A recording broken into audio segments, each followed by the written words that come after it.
Baik, kita kembali ke Selamat Pagi Malaysia di studio di mana kita akan pada pagi ini membincangkan tentang politik tanah air. Jarang sekali kita berbincang berkaitan dengan situasi politik negara dalam siaran Selamat Pagi Malaysia, tapi kali ini disebabkan oleh isu ini menjadi suatu yang masih lagi berlega di minda rakyat, masih lagi menimbulkan tanda tanya. Kupasannya harus kita lakukan bersama dengan seorang yang sememangnya memerhati keadaan politik dan sentiasa juga memberikan kupasan-kupasan akademik beliau. Kita bersama dengan Dr. Mazlan Ali, pensyarah kanan bahagian politik dan polisi awam Sekolah Perdana Universiti Teknologi Malaysia UTM, dan kita mengucapkan terima kasih kepada Dr. kerana sudi bersama kami di studio. Terima kasih kembali. Dr. Mazlan, kalau kita melihat situasi politik tanah air, sememangnya masih ada banyak yang perlu kita persoalkan. Kenapa begini, kenapa begitu. Tapi Alhamdulillah tidak akan berlakunya darurat. Titah Yang di-Pertuan Agong telah pun muktamad dalam soal ini dan kita dapat melihat kebijaksanaan baginda dalam melafazkan titah ini. Mengapa boleh sampai jadi begitu di mana dilaungkan darurat politik dan sebagainya? Rakyat pun tidak pernah dengar tentang darurat politik ini. Mengapa boleh sampai ke tahap di mana kecenderungan pemimpin-pemimpin negara ke arah mencetuskan darurat? Ya, sebelum ni kita tidak pernah mendengar istilah darurat politik. Tetapi yang pasti di dalam perlembagaan menurut perkara 40 yang dibaca bersama perkara 150 bahawa Seri Paduka Baginda Yang di-Pertuan Agong boleh mengisytiharkan darurat setelah baginda berpuas hati bahawa ada beberapa perkara yang boleh mengancam negara. Antaranya adalah berlakunya ketidaktenteraman awam. Yang kedua, berlakunya isu-isu ekonomi yang boleh menjejaskan negara dan juga perkara yang berkait dengan keselamatan. Jadi apabila cadangan ini telah dikemukakan oleh Kabinet dan Perdana Menteri, menimbulkan pro dan kontra di kalangan rakyat, kerana ada sebahagian daripada mereka berpandangan sekiranya darurat ini dilaksanakan boleh memberi kesan kepada negara dari sudut ekonomi dan beberapa perkara yang lain. Bagaimanapun nampaknya banyak pihak menarik nafas lega apabila Seri Paduka Baginda setelah berbincang dengan duli-duli Yang Maha Mulia Raja-Raja dan keputusan dititahkan oleh Seri Paduka Baginda bahawa tidak ada keperluan untuk diadakan darurat pada hari ini, tetapi di dalam titah tersebut Seri Paduka Baginda menyarankan kepada ahli-ahli politik supaya mereka melakukan satu usaha untuk meredakan politik ini. Kerana politik Malaysia hari ini begitu panas sekali. Keadaan yang panas ini diburukkan lagi dengan COVID-19 yang sekarang ini nampaknya meningkat. Di mana kes-kes telah pun mencecah 1,000 dan ini nampaknya memberi petunjuk bahawa negara kita di dalam situasi yang agak sukar.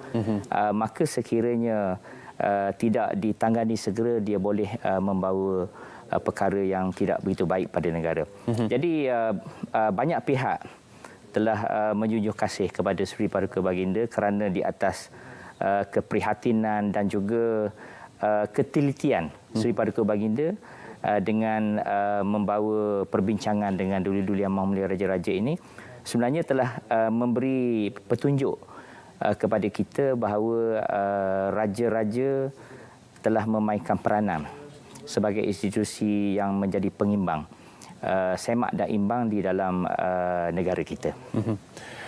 Saranan di dalam titah Seri Paduka Baginda itu yang menjadi sebenarnya asas perbincangan kita pada hari ini, iaitu ahli-ahli politik perlu ketepikan permusuhan, persekiantaan dan sebagainya, dan berhentikan berpolitik bekerja dengan cara yang boleh mensejahterakan rakyat. Tetapi adakah dalam keadaan sekarang ini pada pendapat doktor, ahli-ahli politik dari pelbagai parti ini mampu untuk bekerjasama kerana dilihat ada percaturan ke arah itu dan ke ini yang sentiasa menimbulkan keresahan apabila kita membaca kerana kita rakyat biasa dan tindakan mereka di sana akan mengganggu sedikit sebanyak perjalanan hidup kita. Adakah ahli-ahli politik ini sedar tentang keadaan rakyat jelata sebenarnya?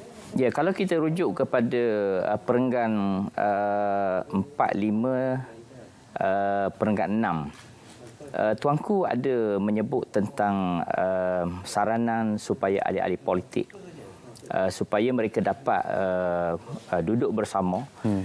Kerana Tuanku mengatakan bahawa COVID-19 yang wujud sekarang ini dapat ditangani dengan baik oleh pihak kerajaan. Tetapi keadaan pertarungan politik yang kita lihat semenjak krisis politik yang berlaku pada awal Mac yang lalu nampaknya berterusan.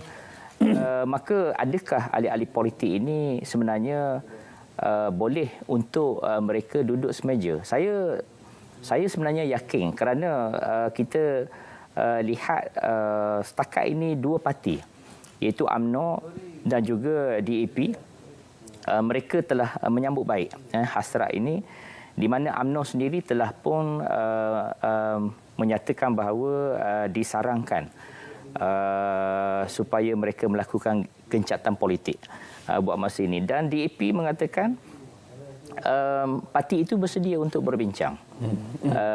Mungkin yang kita faham adalah rekonsiliasi yang boleh diadakan antara parti-parti politik. Dan semalam kenyataan oleh Timbalan Presiden Amanah, Datuk Seri Salahuddin Ayub sendiri mengatakan bahawa mereka bersedia untuk datang bertemu dengan Perdana Menteri untuk berbincang apa-apa perkara yang boleh mewujudkan satu suasana di mana antara kerajaan dan pembangkang boleh bekerjasama. Dan nampaknya selepas saranan Tuanku ni, banyak pihak nampaknya memberikan petunjuk yang positif. Inilah sebenarnya yang mengembirakan rakyat, kerana pada hari ini rakyat apabila semalam Datuk Seri Sabri mengumumkan bahawa PKP ini dilanjutkan lagi untuk 2 minggu.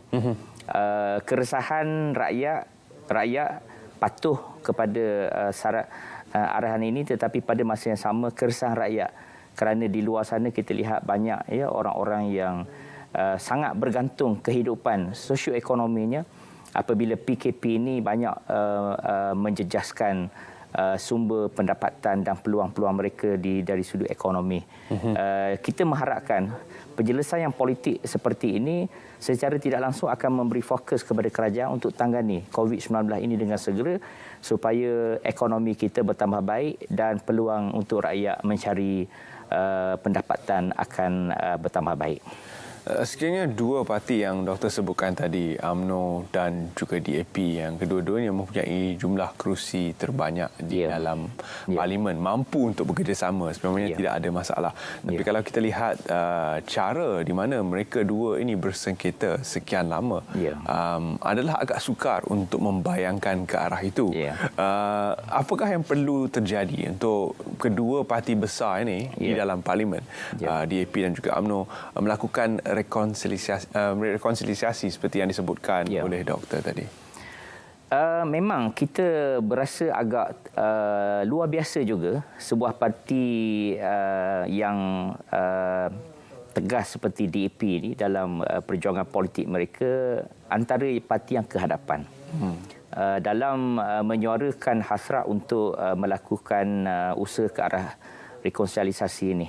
Dan kalau kita lihat dari segi sejarah, selepas darurat ekoran peristiwa 13 Mei dahulu, almarhum Tun Razak berjaya menyatukan parti-parti pembangkang, khususnya Gerakan masa itu PAS, SUPP, PPP dan banyak parti-parti pembangkang pada masa itu telah bersama melakukan usaha rekonsiliasi ini sehingga akhirnya ditubuhkan Barisan Nasional pada tahun 1974. politik Malaysia yang kelam pada era lewat 60-an menjadi begitu damai sekali. Pada awal 70-an, pada masa itu dilaksanakan dasar ekonomi baru, dan melalui politik yang damai ini, Tun Razak pada masa itu telah berjaya menyusun semula sosioekonomi negara kita ini, sehingga hari ini Malaysia antara negara yang dipandang tinggi oleh dunia adalah hasil daripada perjuangan Tun Razak. Dan juga usaha dan iltizam parti-parti politik yang ada pada masa itu, termasuklah yang keras pemusuhannya seperti PAS dengan UMNO pada masa itu. Mereka sanggup untuk bersama pada masa itu, sehingga DEB ini akhirnya menjadi satu proses socio-engineering yang dapat mengubah landscape negara kita, sehingga Malaysia ini dapat berdiri sama tinggi dan duduk sama rendah dengan negara-negara lain di dunia ini. Dia melihat kepada sejarah, perkara ini boleh berlaku. Boleh berlaku dalam siasat politik. Namun itu satu perkara kalau kita lihat pada parti-parti yang bersengketa, yang sememangnya pembangkang dan sebahagian daripada kerajaan sekarang. Bagaimana pula dengan parti-parti yang sedia ada dalam kerajaan? Dilihat seolah-olah ada sedikit kecelaruan dalam mesej yang disampaikan oleh parti-parti yang wujud dalam kerajaan yang membentuk Perikatan Nasional. Ya, pada masa ini kita lihat ada seolah-olah antara UMNO dengan Bersatu ada sedikit perbezaan pandangan. Sehingga ada ura-ura menyatakan UMNO akan menarik diri daripada Kerajaan Perikatan Nasional.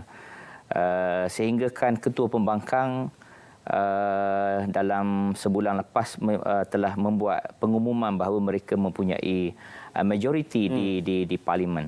Dan sekali lagi saya melihat Seri Paduka Baginda pada kali ini memainkan peranan sebagai institusi semak dan imbang.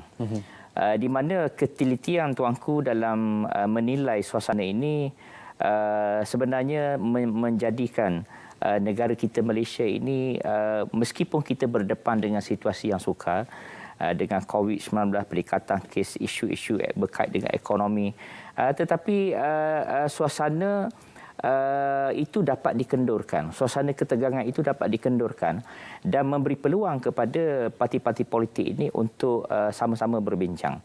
Dan kita sebenarnya akan berdepan dengan sidang parlimen.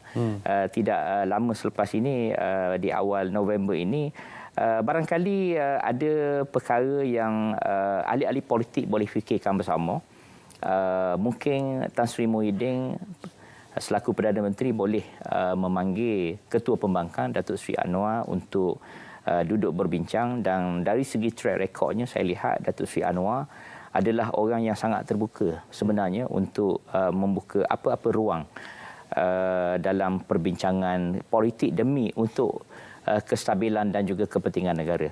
Dan saya yakin mungkin melalui perbincangan ini kerajaan dapat kekal stabil untuk menguruskan perkara yang akan kita lalui. Baik, itu adalah seperkara lagi yang harus kita bincangkan, kepimpinan, di mana kita lihat dalam ulasan tentang kepimpinan Tun Razak tadi, tanpa Tun Razak tidak mungkin akan berlakunya satu situasi di mana semua parti-parti yang bersengketa mampu untuk bersama dan membentuk Barisan Nasional. Begitu juga kalau kita lihat kepimpinan Tun Abdullah Badawi, satu ketika menang besar dalam pilihan raya, mempunyai sokongan yang begitu hebat daripada kalangan rakyat dan juga pemimpin-pemimpin parti-parti pembangkang. Tetapi dalam situasi sekarang, siapa yang dilihat sebagai pemimpin utama? Adakah kepimpinan Tan Sri Muhyiddin Yassin cukup untuk membawa semua parti-parti yang bersengketa ini bersama? Ataupun perlukah ada satu jalan lain? Silakan. Saya sebenarnya dalam pemerhatian terhadap politik hari ini, saya yakin kepimpinan Perdana Menteri Tan Sri Muhyiddin, walaupun beliau mendepani cabaran sekarang di mana majoriti yang dimiliki oleh Kerajaan Perikatan Nasional sangat tipis. Dan kita lihat kemunculan Datuk Seri Anwar yang mungkin nampaknya boleh mengenengahkan dirinya sebagai kepimpinan. Tetapi saya lihat ada satu tokoh sekarang yang sedang mencuri tumpuan, iaitu Yang Berhormat Mulia Tengku Razali Hamzah. Nampaknya tokoh ini dari UMNO, tetapi nampaknya beliau muncul dalam suasana politik yang sedang tegang ini, tetapi beliau menzahirkan rasa prihatinnya kepada institusi demokrasi, kepada suasana politik. Nampaknya barangkali Tengku Razali boleh menjadi orang tengah di antara dua pemimpin ini, iaitu Tan Sri Muhyiddin dengan Datuk Seri Anwar, untuk mungkin dapat duduk semeja berbincang, mencari suatu hala tuju ataupun mencari satu penyelesaian kepada keadaan yang berlaku ini. Dan saya yakin tiga orang pemimpin ini, Tengku Razali Hamzah, Tan Sri Muhyiddin dan Datuk Seri Anwar, tiga pemimpin yang saya lihat nampak begitu besar peranannya dalam politik Malaysia pada hari ini.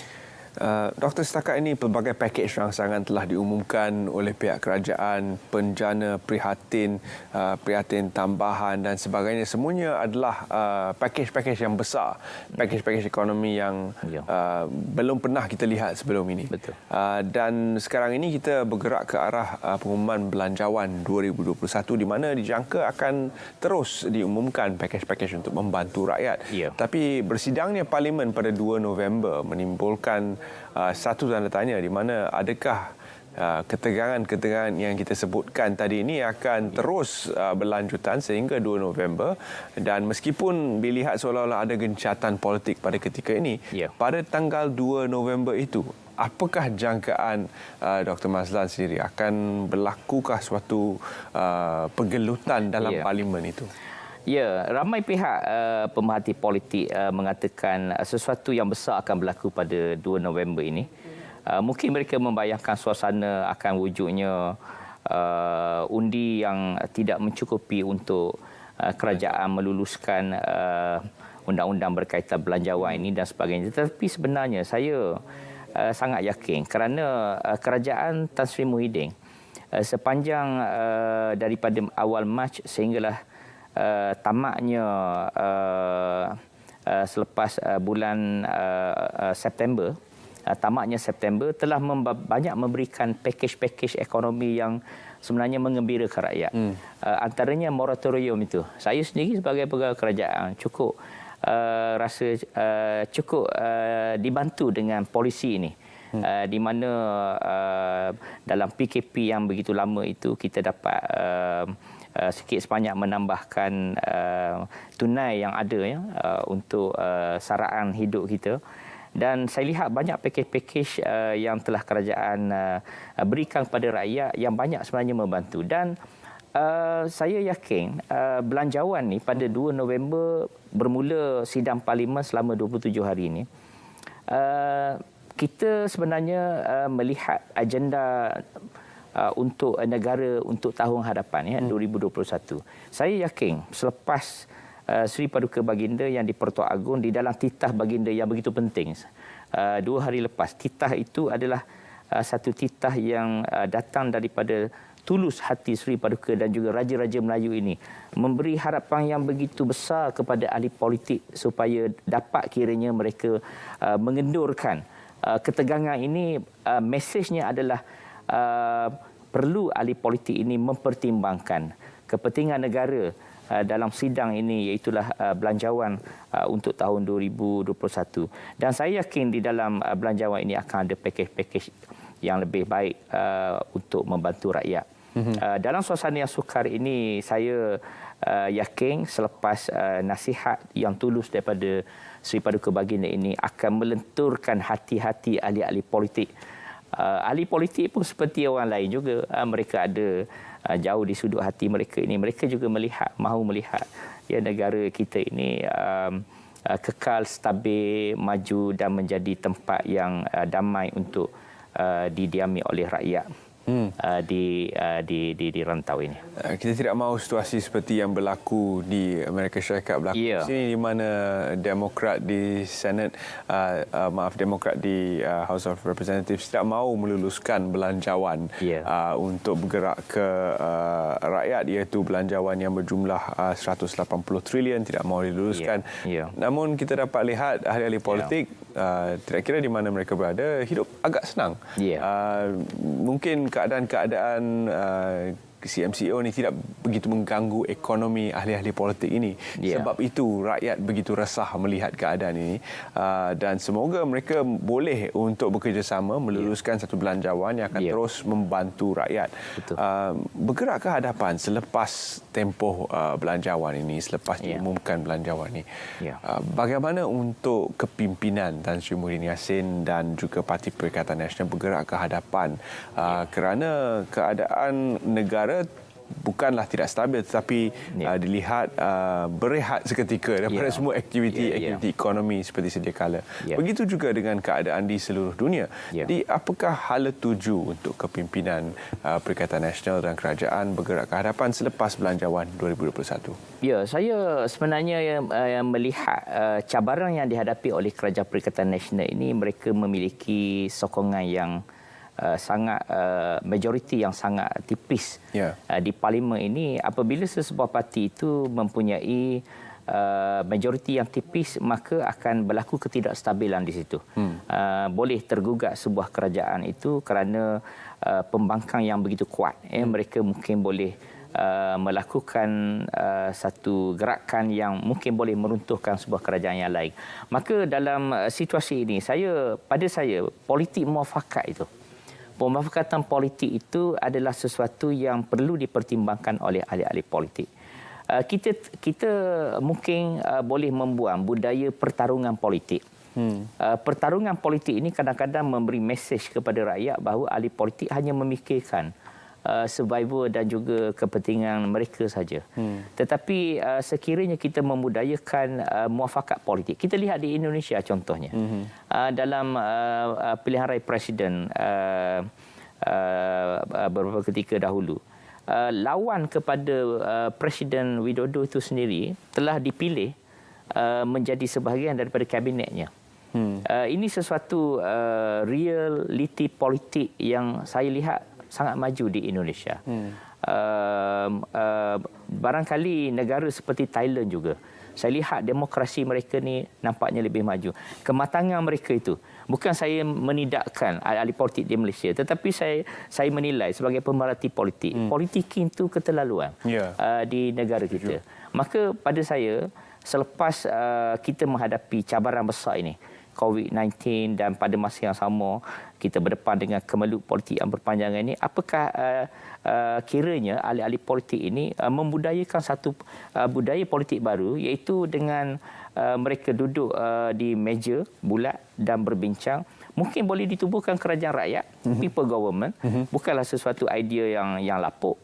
Satu perkara yang boleh barangkali menganjurkan politik Malaysia ini kepada satu era yang nampaknya yang mungkin akan menjadikan negara ini lebih baik. People government ini bukan satu mustahil yang boleh dicapai di negara kita, sekiranya ahli politik sanggup untuk ubah budaya politik pertarungan itu kepada politik pemufakatan. Kita ada beberapa minit lagi, Doktor. Ingin saya bertanya tentang sesuatu yang sememangnya agak hangat. Di Amerika Syarikat, contoh yang sama tadi, kita tidak pernah dengar Demokrat melompat menjadi Republican ataupun Republican melompat menjadi Demokrat. Dan salah satu daripada kebaikan yang disebutkan daripada situasi darurat tadi adalah untuk membawa ke hadapan undang-undang untuk mencegah lompat-lompat parti ini. Pandangan Doktor tentang bagaimana dengan tiadanya budaya ini kita boleh ada sedikit keamanan dalam senario politik, kurangkan apa yang disebutkan oleh Doktor tadi. Ya, itulah budaya satu sudut yang agak kurang baik di negara kita ini, budaya politik lompat-melompat ini. Kita jarang mendengar ini berlaku di negara-negara maju yang lain. Tetapi melompat parti ini adalah satu budaya yang sebenarnya tidak bermoral. Dari sudut etika dan juga dari sudut erti demokrasi itu sendiri, ia tidak begitu mendapati. Mungkin pada masa akan datang selepas rekonsiliasi ini dapat diadakan, barangkali mungkin ahli-ahli politik boleh duduk bersama, boleh menyemak kembali dari sudut undang-undang dan perlembagaan untuk barangkali dibuat akta untuk mencegah lompat-melompat ini kerana bukan setakat menyusahkan negara, rakyat dan negara, malah merugikan masa. Kita lihat banyak yang baru-baru ini pilihan raya di Sabah terpaksa dilakukan, dan selepas pilihan raya bukan setakat kenangan yang mereka bawa, tetapi virus dibawa balik ke Semenanjung sehingga kes sekarang menjadi agak tidak terkawal, meningkat, dan kita mengharapkan perkara ini tidak akan berlaku lagi pada masa akan datang. Utamakan rakyat dan negara, itu yang kita harapkan daripada ahli-ahli politik kita. Mungkin saranan terakhir Doktor kepada mereka yang sedang menonton siaran ini, harapan kami semoga ada ahli politik yang menonton sama. Saranan kepada mereka yang bakal bersidang 2 November ini. Saya mengharapkan jauh di sudut hati saya sebagai pemerhati politik ini supaya dapat melihat dalam ruang yang terdekat ini adanya perubahan budaya daripada politik pertarungan kepada politik muafakat ini. 2 November bermula sidang parlimen yang selama 27 hari yang sebenarnya dalam erti kata yang sebenarnya menentukan masa depan negara kita untuk setahun lagi. Maka kita harap supaya sidang ini akan berlaku dengan aman dan damai, dan bajet belanjawan untuk tahun hadapan ini dapat diluluskan dengan konsensus oleh ahli-ahli parlimen yang akan bersidang nanti. Terima kasih Dr. Mazlan kerana sudi bersama kami dalam Selamat Pagi Malaysia. Dan itu dia sesuatu yang mungkin jarang kita lakukan di Selamat Pagi Malaysia, itu perbincangan politik yang agak menyeluruh tentang keadaan politik semasa. Mungkin kita harus lakukan lebih daripada apa yang kita buat sekarang ini. Kita utamakan rakyat dan negara, itu adalah yang paling penting melihat kepada senario sekarang dan juga senario sedunia. Terima kasih kepada semua rakyat Malaysia yang tenang, yang begitu tenang sekali melihat keadaan ini. Kalau kita lihat situasi di negara jiran memang lain sekali. Tapi di Malaysia, alhamdulillah, semua rakyat kita tenang dan menerima baik apa yang berlaku dengan minda yang tenang dan hati yang terbuka. Terima kasih kepada semua rakyat Malaysia. Kita berehat